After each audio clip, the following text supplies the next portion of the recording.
It's a bad day to be one of Joe Biden's cronies who weaponized the government of the United States against President Donald Trump and his supporters. Why? Because Donald Trump has just chosen Judge Jeanine Pirro from Fox News fame to be the new interim U.S. attorney for the District of Columbia. The Democrats are the party of hate. The Democrats are the party that said he's a Putin asset, he's a Russian puppet. The Democrats are the ones who signed affidavits and lied to a court so that they could spy on a president of the United States. The Democrats are the ones who said that we're destroying democracy. Let me tell you something about Donald Trump. Let me tell you something about Donald Trump. Donald Trump is one of the most generous people you'll ever meet. He does all kinds of things that people have no idea about. And by the way, if he were selfish, he'd take his money and tell all of us to go F ourselves based upon the way this country has treated him. This guy got shot. About him Don't tell me he's selfish. Are absolute fools. Let me tell you something. Donald Trump is the only one who moved the embassy from Tel Aviv to Jerusalem. He's the only one who got the Abraham Accord. Why aren't Jews voting for him? I'm not going to fight with you anymore, Jessica. But I know the man, and the facts belie anything you say. Yeah, that's her. That's the new U.S. attorney for the district. You can tell now why President Donald Trump was so excited to have her on his side and in his administration and running the attorney's office, the U.S. attorney's office in the District of Columbia, which for the longest time has been one of the most corrupt and one of the most weaponized against not just President Donald Trump, but all Republicans, because it's been under the firm control of left-wing lunatic Democrats appointed by Joe Biden, whose only goal and whose sole purpose was to seek out the destruction of President Donald Trump. Now, this all comes, of course, on the heels of President Donald Trump having to renege his previous nominee, which we'll get to in just a minute. But he posted on Truth Social, "I am pleased to announce that Judge Jeanine Pirro will be appointed interim United States Attorney for the District of Columbia." Jeanine was Assistant District Attorney for Westchester County, New York, and then went on to serve as county judge and district attorney, where she was the first woman ever to be elected to those positions. During her time in office, Jeanine was a powerful crusader for victims of crime. Her establishment of the Domestic Violence Bureau in her prosecutor's office was the first in the nation. She excelled in all ways. In addition to her legal career, Jeanine previously hosted her own Fox News show, Justice with Judge Jeanine, for 10 years and is currently co-host of The Five, one of the highest rated shows on television. Jeanine is incredibly well qualified for this position and is considered one of the top district attorneys in the history of the state of New York. She is in a class by herself. Congratulations, Judge Jeanine. I will miss watching her on Fox News, but I am really excited to see what she does as the interim U.S. attorney for the District of Columbia. Now, she still has to be certified by the Senate. And the reason her name is now in the mix is because of Tom Tillis from North Carolina, who refused to certify or to vote to confirm President Donald Trump's first choice for that position, who was Ed Martin. Yesterday, Donald Trump withdrew his support for Ed Martin and told the reporters in the White House, look, there wasn't the support and I was upset about it, but there's only so much I can do. Yeah, but he's a terrific person, and he wasn't getting the support from people that I thought. He's done a very good job. Crime is down 25% in D.C. During his period of time. I'm very disappointed in that. But I have so many different things that I'm doing now with the trade. I'm one person. I can only I can only lift that little phone so many times in a day. But we have somebody else that will be great. I just want to say Ed is unbelievable, and hopefully we can bring him into, whether it's DOJ or whatever, in some capacity, because really outstanding. To me, it was disappointing, I'll be honest. I have to be straight. I was disappointed. A lot of people were disappointed. But that's the way it works sometimes, that's the way it works. And he wasn't rejected, but we felt it would be hard.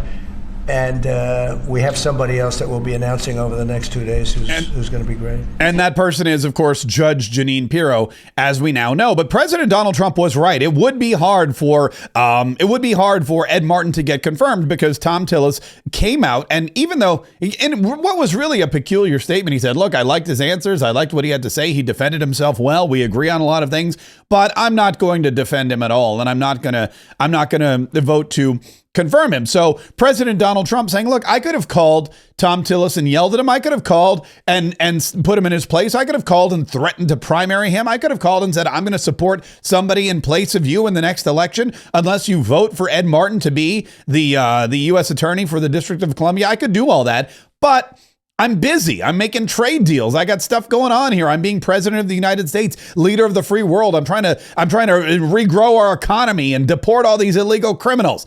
I'm a very busy man, and sometimes it's just not enough time in the day to call up and yell at a rhino senator from North Carolina. So he had to move on, and he picked Judge Jeanine. But great news for Ed Martin. He did get that job at the DOJ. Ed Martin has done an amazing job as the interim U.S. attorney and will be moving to the Department of Justice, says President Donald Trump, as the new director of the Weaponization Working Group, Associate Deputy Attorney General, and Pardon Attorney. In these highly important roles, Ed will make sure we finally investigate the weaponization of our government under the Biden regime and provide much needed justice for its victims.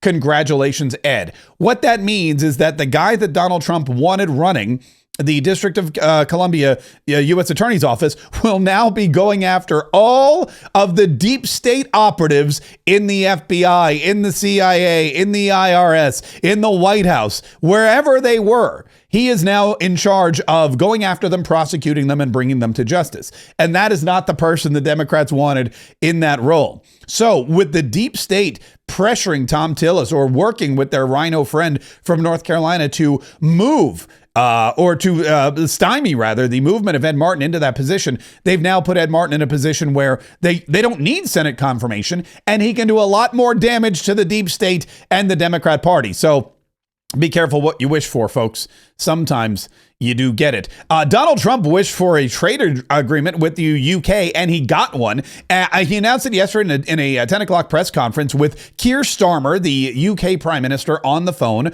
All of his trade representatives, Vice President J.D. Vance was there. Howard Lutnick was also there. Agriculture Secretary Brooke Rollins, they were all there because this is a deal that affects pretty much every department in Donald Trump's cabinet. And Donald Trump made the announcement yesterday of the very first trade deal since he installed reciprocal tariffs on every country in the world. I just want to begin by saying that this is a very special day because it's Victory Day, World War II, May 8th. And just by happenstance, we have the Prime Minister on the phone, and we were great allies in that, and it's very unusual that the trade deal comes due, and we signed it up on the same day that we had a great victory, the greatest victory of them all. So we are talking more and more about Victory Day because we were a big part of it, and so was the UK. And it's just, I guess, I don't know what you call it. It's just incredible that that day is the same day that we signed a tremendous trade deal for both countries. So I'm going to begin by just adding that we just concluded the rare earth deal with Ukraine. That's been fully ratified and approved by their legislative branches. And so we appreciate that. And I'll be speaking with the president in a little while, a little bit later. And we appreciate that. But the deal is all now signed up and ratified. And we have access to a massive amount of very, very high quality rare earth. Very exciting day, not just the Ukrainian deal, but the UK deal, which is significant. It is a deal that puts in place a framework, if you will, for future deals. It's a deal that puts in place the beginnings of the new golden age. This is what Donald Trump has wished for. This is what he's been determined to bring to the United States of America. And these are the kinds of deals that he's wanted to make with every country and will make with every country, starting with our largest ally, or number one ally, and one of the largest economies in the world, the United Kingdom. Jameson Greer was all over the news, of course, talking about this. And here's what he had to say about how significant this particular deal is. So, Brian, great to be with you. And I can't really overstate the importance of this deal. The United Kingdom is the 6th largest economy in the world. They have an economy that's similar to ours in terms of development and rule of law and governance, et cetera. And so this is exactly the type of deal that we should be making. the UK did a pretty, bold thing a few years ago when they did Brexit, and part of the reason they did it is so they could have more control over their trade policy, separate from Europe. And we're seeing that today. They've agreed to open up their markets to our agricultural products, to our industrial goods, and importantly, to align with us on economic security. To your question, what does this mean for other countries? Is this a framework? This certainly is the framework. I've been talking to dozens of countries, and I tell them this. I walk through different buckets where we need to talk about tariffs, non-tariff barriers, economic security, etc. And this is the right framework, and other countries should look to this as a model. And they will be looking to this for a model. In fact, that's one of the things that J.D. Vance, who was part of the trade agreement negotiations and, of course, was there for the announcement, that's what he told Fox News yesterday when they asked him why the UK deal out of the gate. Why was the UK deal first? Is it the sort of the model for other deals? And why not go to the EU first, a bigger deal? Well, first, I think we have a great relationship with the United Kingdom. The Prime Minister, the Foreign Minister visited a few weeks ago. We had very good conversations with them. I think they were very responsive. I mean, look, President Trump has said very simply, all he wants at a lot of these trade negotiations is fairness, is reciprocity. He wants other markets to be as fair to American workers, frankly, as America has been to these foreign workers for decades, in some cases generations. And the United Kingdom was very willing to work with us. I think we had a great rapport with them. They were very open to hearing our concerns, and of course we heard some of their issues too. It was a good conversation. It was a good negotiation. It led to a successful result.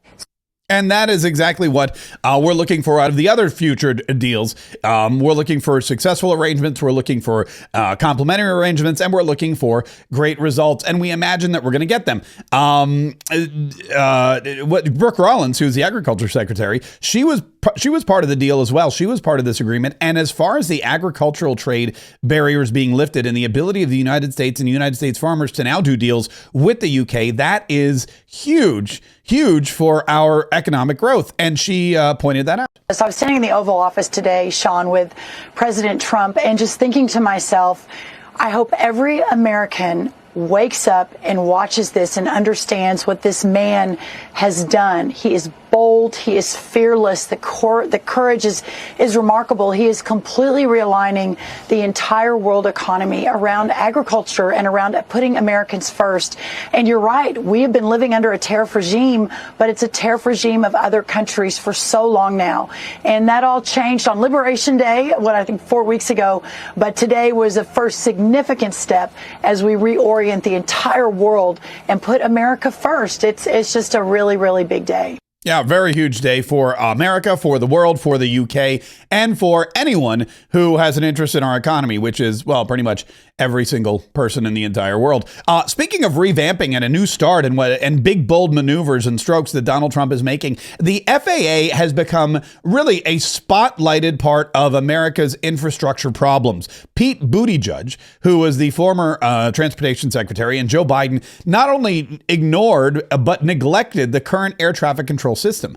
And Patrick, I always call him Patrick Duffy. Patrick Duffy was from, I think, Dallas, but Sean Duffy, who is the transportation secretary, he spoke to many news outlets and also had a huge meeting with the FAA and really 50 different organizations about updating the plans for the United States of America, the plans for the Department of Transportation to update, really overhaul the FAA and how crucial it is, and and just how much of a state of disarray it currently is right now, again, because of the neglect of the prior administration.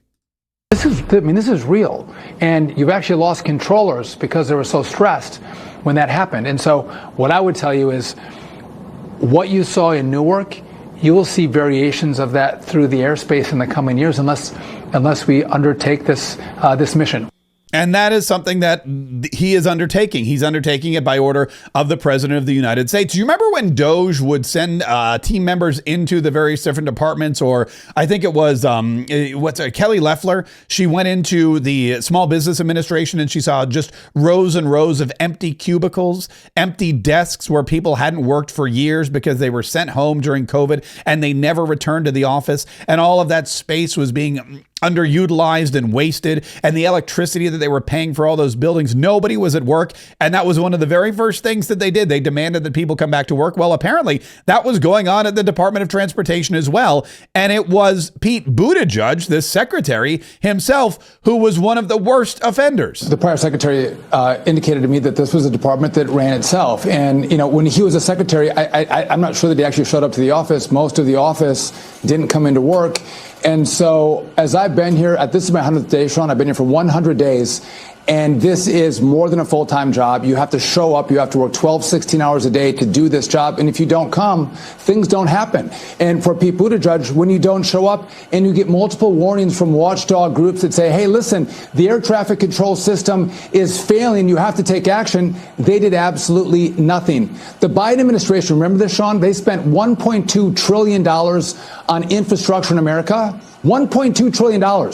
None of it went to fix the air traffic control system, which is a crumbling infrastructure, key infrastructure in this country. They didn't fix it. And so now we've been left with a problem, right? We had the DCA air crash. We then have had the Newark outage. And we have said in the Trump administration, listen, we don't pass problems off to the next administration. We actually fix problems. We take hard problems and we make them better. And so today we rolled out the most historic aviation plan that has been ever laid out in the history of man. We are going to rebuild every part, every aspect of the air traffic control system. So it's going to be, as you played the clip, it's going to be radios, radar, a whole infrastructure of telecom, all the front-facing and back-office side of telecommunication for air traffic controllers. They're going to have a brand new system. But here's what's key. All right. This would normally take... Oh, go ahead. Sean, go ahead. I was going to say, this would normally take 10 or 15 years. We can do this, Sean, in 3 or 4 years, fix this system, but we need Congress to give us all the money up front, and then we need them to waive a lot of the requirements for permitting. If they do that for us, we can actually build this really quick and make sure our skies are still the safest in the world. Yeah, President Donald Trump has Sean Duffy in place, and he's saying, look, Congress has to give us money and release the regulations, which I'm all about. If you're going to use the money to keep Americans safe, that's great. If you're going to use the money to go to Ukraine, that's bad. If you want fewer regulations, I'm all about that too. Smaller government is better government. And it looks like if Congress can do that, then we will have one of the greatest aviation systems in the entire world by order of the President of the United States of America. Whether or not Congress can do that, that's a whole other story. And that's a whole conversation for another day. Very quickly, President Donald Trump said that he congratulated the brand new Pope Leo XIV, who was chosen yesterday in Rome, the very first American Pope. Cardinal Prevost from Chicago, a graduate of Villanova University, is now the new Pope, the first American-born Pope to be chosen to that high office for the Catholic Church. And President Donald Trump said, look, we're already making plans to hobnob. Are you planning to meet the Pope in the near future? Mr. President. They've already called.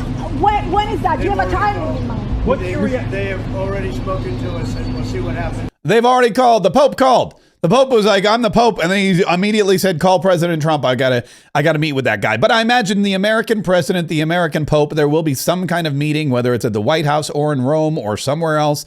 But it's going to definitely happen. And it is, it is a great day for the United States of America to have not only a powerful president like Trump in the office of in the executive branch, but also to have an American Pope. Despite what his political leanings may be or some of the things he may have tweeted, it is a coup for this country, especially as we head into our 250th anniversary next year in 2026. Listen, we have a lot more news to cover about the Pope, about trade issues, about aviation, about whatever else could happen between now and the time we go live at 1 p.m. So make sure that you're listening to Mark Kaye Saves the Republic, our second daily podcast. You can go to any of our podcast platforms, search Mark Kaye Saves the Republic, download, listen, and enjoy.